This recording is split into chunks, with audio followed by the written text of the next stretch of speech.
Hey Mark, where the heck are you right now? Yeah, hello, Derek. I'm just taking my lunch break outside the office right now, actually. Oh, well, good for you. But you do know that there is still plenty of work that needs to be done, don't you? But the new hire is taking break as if there isn't a care in the world. Good for you!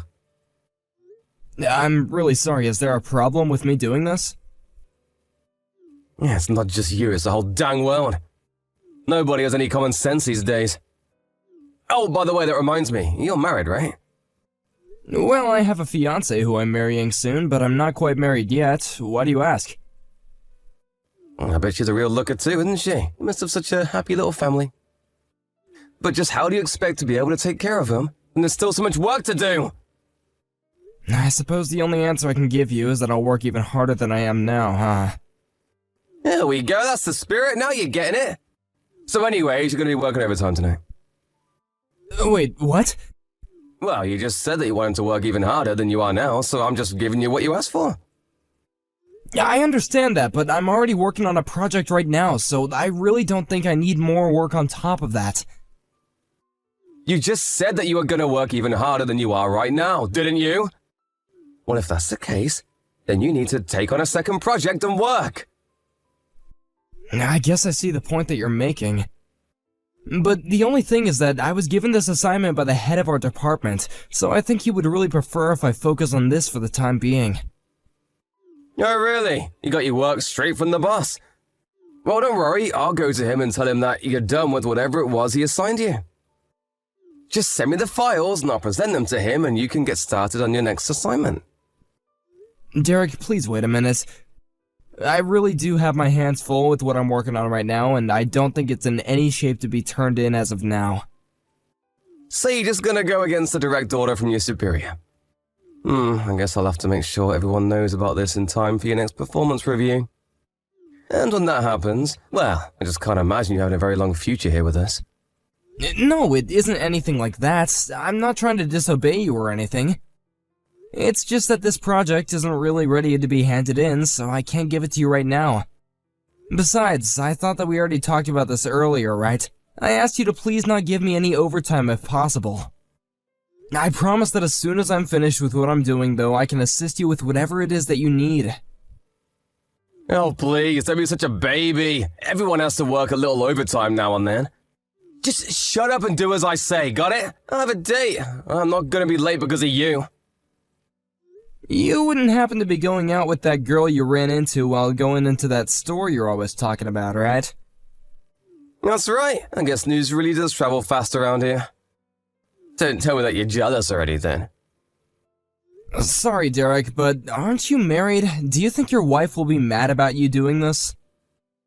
It's not really a date. Jeez, we're just grabbing some food is all. Why don't you mind your own business and never mention my wife again, huh? Honestly, who do you think you're talking to your superior like this? Well, the only thing is that I heard the place where she worked is kind of expensive. What's expensive? What are you talking about? Yeah, I just mean that I haven't really heard good things about the store's reputation. Yeah, at least from other colleagues I've heard mention it. So, because you don't like a shop, all the employees there must be bad, is what you're saying? You don't even know this girl. She's really nice and I won't sit here and watch you slander her. I know that she probably is nice while she's at work, but do you think it's possible that she's just doing that because it's her job? Don't go mixing up this girl with all the other hussies that work at that place. She moved here from the country and isn't tainted like the other women here. I'm just teaching her a few things about life in the big city is all. I see. Well, I know we keep on calling it a shop, but just to be clear, we are talking about a bar, aren't we? If you know what we're talking about, there's no need to spell it out. Besides, you're married, but I'm sure that you must like to go out and have a little fun too. Don't worry, you can tell me. We're both married men here. I understand what you're saying, but my wife is more than enough for me. Thank you very much. Oh, well, aren't you a little Boy Scout? But we'll see how long you can put up with that little act of yours. Maybe I should invite this girl over to the office one day and tell her to show you a good time. That might finally get the stick out of your butt. You really don't need to do anything like that, Derek. Man, you really are no fun, do you know that? Has anyone ever told you that you're actually a bummer to be around? I bet when you were a kid in school, you were always a quiet kid in the corner with no one to play with, weren't you?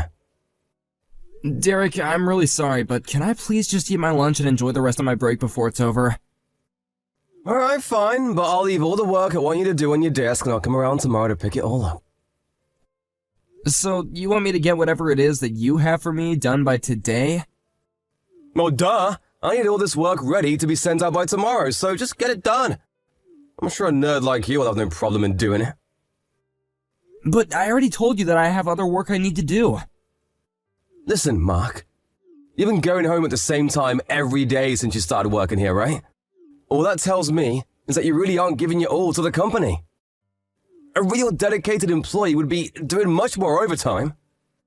I'm sorry, Derek, but do you even know what it is that I'm working on right now? There you go, back talking me again. Listen, I'm your superior, and I'm giving you an order. If you want to get ahead in this company, you need to learn to take order and keep your trap shut. I wanted your opinion, I'd ask for it. You've seriously got some nerve, you know that, Mark. What is it this time, Derek?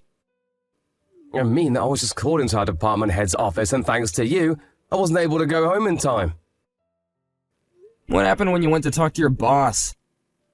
He wanted to talk to me about the work that I gave you to do. He was mad because you didn't make it the way that I normally do. Well, I'm sorry that we have different styles, but I only did what you asked of me. Well, that's because it should have been obvious that I wanted you to make it the way that I would have. Now my boss is suspicious of me. I guess I don't know what else to say, but I'm sorry. Which reminds me, I see that you're scheduled to take tomorrow off, is that right? That's right, I put in the time off request a while ago, too. And just what is so important that you have to miss work, huh? Well, my wife and I were going to go to the courthouse to have our civil service performed and become legally married. Then that's the big reason you can't come in tomorrow. Are you kidding me? I already cleared it with your boss, and he said it was fine if I did. You do know that unlike you, I actually care about this job and work hard at it, right? But you just think you can take time off for whatever you want, no matter how small, huh? Cancel your time off and come into work tomorrow, got it? But I've already made sure to complete everything that I would have had to get done tomorrow today. Besides, I've already had this time off cleared with the department head. Don't you remember telling me that you wanted to work even harder for the company? Of course I remember saying that, and I meant it. Well then stop talking the talk and start walking the walk. You already screwed up big time with the work that I gave you before. I bet your wife isn't even all that great. She's probably ugly, huh? Why'd you send me a picture of her? Surely you must have a bunch on your phone, unless she's so ugly that you haven't even got one. Derek, I am not going to send you a picture of my wife. Furthermore, I don't care what you have to say about me, but please do not bring my wife into this. There you go, thinking that you can talk to me like that. You're my underling, and that basically means your wife is too. So I can talk about your wife in whatever way I please. And just what is she gonna do about it anyways? It's not like she's gonna be mad at me for things I say to you. I didn't ever say that she would be upset with you. I just don't understand why you feel the need to talk so rudely about people's spouses. Well, you're at least gonna invite me to the wedding, right? I really want to see the kind of woman you're making such a big fuss over. Well, we were only inviting family to the wedding, so... You mean you're not gonna invite me? I'm your boss. I'll prepare a speech for you and everything. And there'll be a chance for everyone to learn a little bit more about the work that you do. Derek, I'm getting a call from a client. I'm gonna go now. Oh, you little baby. I know that you're just trying to run away right now. It isn't that at all, I promise you that. And just who is this client that wants to talk to you, huh? It's the V Corporation. Feel free to look into the file we have on them if you want. You think I have time to do something stupid like that? Whatever, just know that after you come back from your one-day honeymoon, I'm gonna make sure that you know the real meaning of work. Derek, would you mind telling me where you are right now? I'm in the office cafeteria, what do you want? Well, I noticed that my lunchbox was missing from the fridge. I asked around the office and people say they saw you carrying it with you, so I just wanted to ask if you took my lunch. Your lunchbox wouldn't happen to be red and black with a handle on top, would it? So you do have my lunchbox. I was afraid of this. Can you please return it to me? Huh? Did your wife pack your lunch or something? Is that why you want it back? Well, yes, actually, but also it's my lunch. Ah, well, I'm afraid that you're too late. I've already eaten it all. So you really just took someone else's lunch out of the fridge and ate it knowing that it wasn't yours? Is that what you're saying? No, I'm just kidding. I didn't actually eat the food. I threw it all in the trash instead. It looks so nasty that you should be thanking me for saving you from it. I guess the married life must be going really well, huh? You didn't even eat the food? You just threw away someone else's lunch? I already told you that you ought to be grateful to me for what I did. Eating a lunch like that might have landed you in the hospital. You really need to tell your wife to take a cooking class or two. Derek, do you even realize what you've done? You're through now. What are you talking about, huh? How am I, though? Because I make fun of your wife now and then? It's not my fault if you and your wife are equally useless at your jobs. All I'm saying is that your wife needs to learn how to cook. I would just like to know how any of that is your business. I never had any problem with any of my lunches before. So what about any of this is your problem? Here you go again, trying to start fighting with me. Is this really how you think you can get ahead in this company? Derek, I'm gonna be honest with you. I really don't like you, and I really don't think that I can cover for you anymore. You cover for me? Is that supposed to be some kind of joke? I don't care whose lunch it is. You can't just take it out of the fridge and throw it away. You need to take responsibility for your actions, which have been way out of line with how any rational person would act. How dare you tell me what I should be doing with my life? Would you mind coming to the meeting room on the second floor once you finish with whoever's lunch you're eating, Derek? Why should I do that? I don't remember having any meetings scheduled. You're right, this is an emergency meeting, so please go to the room as soon as you finish your lunch. We need to have a little talk about how you've been treating the staff here at the office. Mark, I really would like to take this chance to express how very, very sorry I am for all that I've said and done. Wow, this is quite a strange message to be getting from you. Well, it's just, I had no idea that you were the grandson of the CEO of our company. But that means that you're also next in line to take over the company. I also hear that you were working for V Corp before you came here. That's right, I've worked at a lot of places to get as much experience as I could. And is it really true that your wife is the daughter of the current CEO over there? Because I had no idea about that either. So again, I really am so sorry for all that I said to you. I'm curious though, is the only reason you're apologizing to me because you found out who my grandfather is?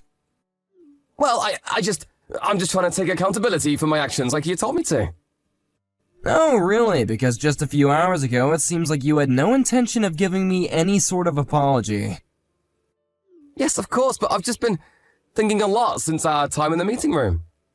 And I realized how much hurt I've caused, and I just want to say that it won't happen again. So please, can you find it in your heart to not fire me? You remember what else we talked about in the meeting room, right? Like about how you chased off several promising employees with your behavior? 8 people in the last 3 years have all quit because of you. This is really unheard of. But surely I'm not the only reason why they wanted to quit working here, right? When we gave them a survey before they left, they all blamed the abusive management. They had nothing else bad to say about working here except for you constantly trying to slow off your own work onto them and hurling abuse. They all finally got fed up with your attitude and walked away. Even I've gone through something similar now. But I already said that I'm really sorry. I don't remember ever asking you for an apology, Derek. I only asked you to acknowledge the damage that you caused to these people's careers. They were all brilliant employees with impeccable resumes, who realized that working here wasn't worth having to deal with you. Which means that you've single-handedly caused a great deal of trouble for this company. Why would you think that it's okay to treat employees that way? They all seemed like they knew what they were doing more than I did. And so that's why you tried to chase them off? You really are pathetic. Please, I'm sorry. I don't know what else I can say, but I'm so sorry. It isn't all of your subordinates who talk poorly about you, though. A lot of the new hires said that they were grateful to have you shown them the ropes, and even some of your own supervisors have given you high marks. See? I knew that wasn't all bad. I really am a good worker. But the fact is that you still drove away promising talent, and you need to face punishment for that. Lucky for you, however, the business doesn't take firing people too lightly. If you can promise to stop harassing other employees and do your own work, then you might not be fired. You mean it? You mean that I still have my job? But you should know that I also have my wife here, and she says that I shouldn't let you off the hook so easily. Well, I don't really see why your wife should have any say in how we should conduct our business. Really? Even though she's so tightly connected with our clientele in the V group? No, I mean, yes. I mean, can you please just tell her that I'm sorry? And are you sorry for chasing off the other employees? Are you going to apologize to all 8 of them as well? Well, I even know where I would find them. But you need to clear your name, don't you? At the very least, you need to apologize to my wife. Well then, I do sincerely apologize to her. Just please don't fire me. I promise to give my all to the company from now on. And I'll never say another mean word to anyone as long as I'm here. I see. Unfortunately for you, I'm afraid that the decision is out of my hand already. And your apology won't affect the company's decision to fire you. Wait, what do you mean by that? I mean that by insulting my wife, you've upset the CEO of one of our most important business partners. You might not know this, but the CEO of V is a very strict man who loves his daughter very much. But I said I was sorry. This isn't fair. Please, you have to say something to help me, Mark. I promise to never do anything like that ever again. In that case, I hope that you hold on that attitude at your next job. Because management here has decided that you're too big of a liability. Not to mention that you have insulted my wife. Have a nice life, Derek. A few weeks after that, the paperwork was processed and Derek was officially let go of our company. And since the process was done according to the books, he had no room for resource. Afterwards, I was tasked with tracking down and reaching out to the staff that Derek had chased off. I expressed apology on behalf of the company, and I informed them that Derek had been let go. We offered them a generous employment package if they agreed to come back and work for us. Some did, while others said they would never set another foot in our offices. I heard that a few weeks after Derek was fired, his wife divorced him. Apparently, it wasn't the losing job that did it. Instead, she found out about the woman that Derek was seeing on the side, and that was the last straw for her. Thank you for watching. If you like this video, please give it a thumbs up and don't forget to subscribe to see more content like this.